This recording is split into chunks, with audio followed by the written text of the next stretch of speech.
Who will take over late Senator Ted Kennedy's seat, and what will replacing the Senate's liberal lion mean for the health care debate? The battle for the Massachusetts Senate coming up on Hotline TV. Ooh.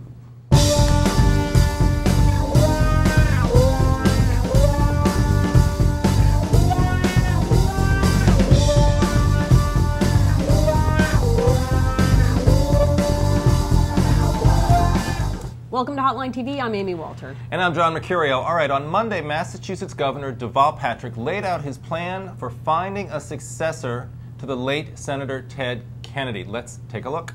Now, let me be clear. I wholly support the special election and the democratic process to fill the remaining 2 years of Senator Kennedy's term. But I will continue to work with the legislature on legislation authorizing an interim appointment to the United States Senate for the 5 months until that special election happens. All right, so the stage is set, and we already have one candidate in the race, John Mercurio. The staff of Attorney General Martha Coakley apparently taking out papers today. She will likely be one of the candidates. Let's talk about two things. Sure. First, a couple of these names on the list we're going to go through. But first, actually, this will be second. First, will there be someone sitting in that seat between now and the date of the special election, which, as we know, is January 19th? Yes. Yes. The answer is yes. It seems very simple. It's easy politics. There's no argument that Democrats are going to have to make that they're being hypocritical, frankly, because we're talking about Ted Kennedy. We're talking about a political lion, and I think right now you're seeing in Massachusetts Democrats lining up behind this. Deval Patrick not necessarily signing on yet, but leaning heavily towards it. The chairman of this state legislative committee on board, the leaders of the state Senate and state House. It's just a question of time, and they'll get hit for being hypocrites, and they'll have to handle some of that editorial backlash. But I don't think it's going to have a major impact. The question is who he picks. I think Deval Patrick has a good line of response to that because he wasn't in power, I know, but the legislature was. Or 2004, and he can say, look, that's what they did. I'm just talking about for Deval Patrick, right. who's up he's very vulnerable, got a competitive re-election race. He can say, look, that's what they were doing. I'm just trying to fill a seat at a very important time. We need the votes on health care, et cetera, et cetera. So I think for Deval Patrick's many problems, I don't know that this one is going to be the biggest one. Okay, so that said, we're going to pick a placeholder. We will see him pick a placeholder. Right. That person, everybody's trying to figure out, why did Mike Dukakis' name come up? And were they serious? Really? Mike Dukakis? My personal vote is for Caroline Kennedy. They passed her over in New York.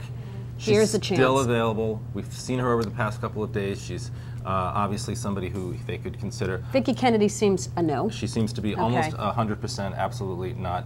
A lot of other people, though, in the field that we're going to be talking about. You've mentioned Martha Coakley, the state attorney general, probably not at the top of the list, especially because now she'll be running for the seat. Oh, yeah, no, she wants to run for the seat. But right, so we're looking for sort of a statesman, an elder statesman, and for that reason, I think someone like Michael Dukakis would be a good pick. He would obviously be a bad pick because it would be like picking, I don't know, Walter Mondale or something to run for a Senate seat. It reminds the National Party about the liberal problems of the Massachusetts Party. Okay, so let's then discuss some of these candidates and their chances now remember, the special is in January, but the primary will be in December.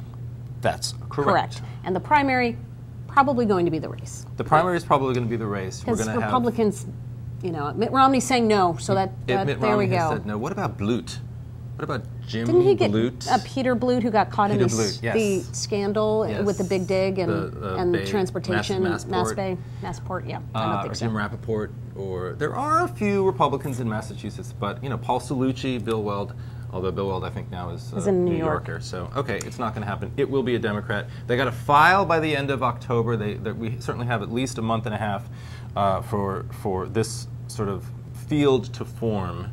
All right, let's go down the list. Let's go down the list. Martha Coakley, who we've already mentioned. Okay. Could be the only woman in the field. Absolutely. Only person who has name ID. Now, being state attorney general doesn't give you tons of name ID, but at least she starts with that. I don't think she's the only one. I think Joe Kennedy would be. No, but I'm saying huge. she starts with some name ID. Sure. Yeah, these are her assets.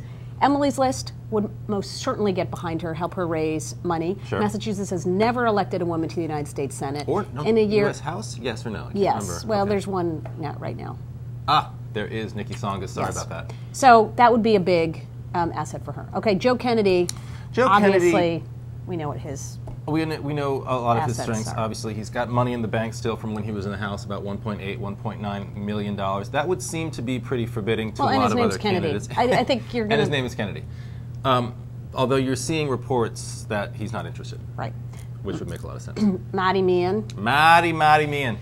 Left the House to go become president of the University of Massachusetts. Still must have a ton of money. Right. He has a ton of money in the bank.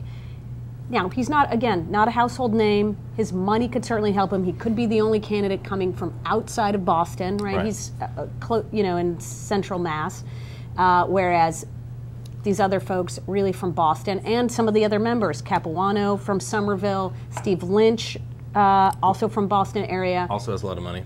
These guys all have a lot of money. They don't have races. They never have races, so they raise a lot of money. But another white guy, it's going to be a question of who's the most liberal, who can sort of break out in what is really a sprint of an election. So money, coalitions are going to be very important. And the reason we're going to see all these House members run is because, frankly, they've been waiting for decades for this seat to open up. There is nothing to lose in getting into the special election because they don't have to actually file to run for their own re-election to the House until later on in 2010. So if they lose the special, they obviously can still maintain their House careers. Correct. Isn't that correct? Isn't that very, very true? So there's the no-risk strategy for most of these folks in the race. It's going to be a low turnout, but for folks in Washington, a lot riding on this. All right, Amy Walter, the next question that I have for you, after all of this takes place, after we get back to business in Washington, how do you believe Kennedy's death plays in Washington, especially in the healthcare debate? We've heard so much about this over the past couple of days.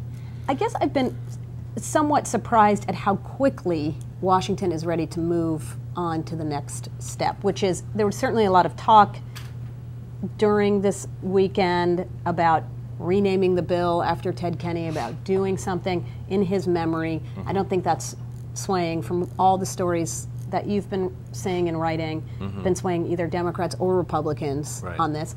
And the next question is, on the minds of most people, which is who takes over his committee? What is Chris Dodd going to do?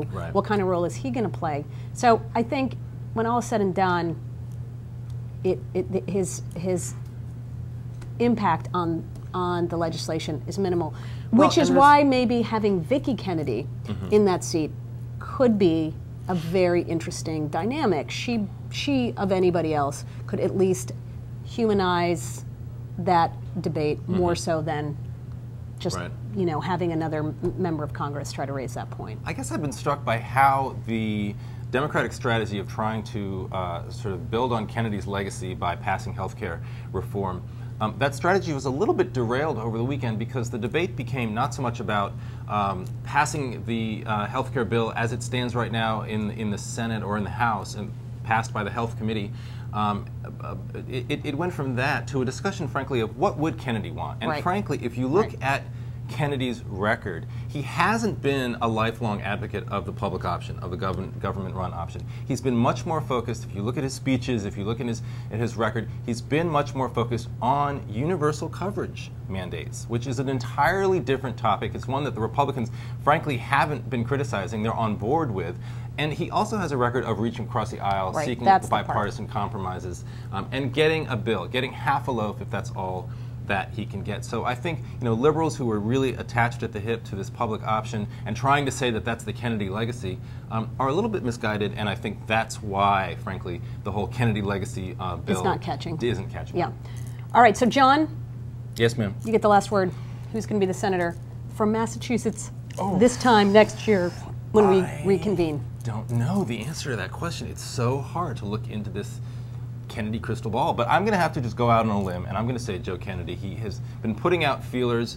His people have certainly been talking to the press. He doesn't sound like he's that interested. At the end of the day, though, there is a lot of pressure on the Kennedy family, I think, from within the family, but also from outside the family, to continue the late senator's legacy, and I think for that reason, if I had to answer, I would say Joe Kennedy. You did have to answer, and I would say Joe Kennedy is who is nominated to be the interim senator, but there will be a different senator in their place, a fresh face. I think Martha Coakley would be my pick. Very easily could be that as well. Unfortunately, wow, good conversation, Amy. We are unfortunately out of time. We hope you enjoyed our new weekly format and our new kick-ass introduction by Hotline official jazz funk fusion band Galactic of New Orleans. I'm Amy Walter. Thanks for watching Hotline TV. See you next week.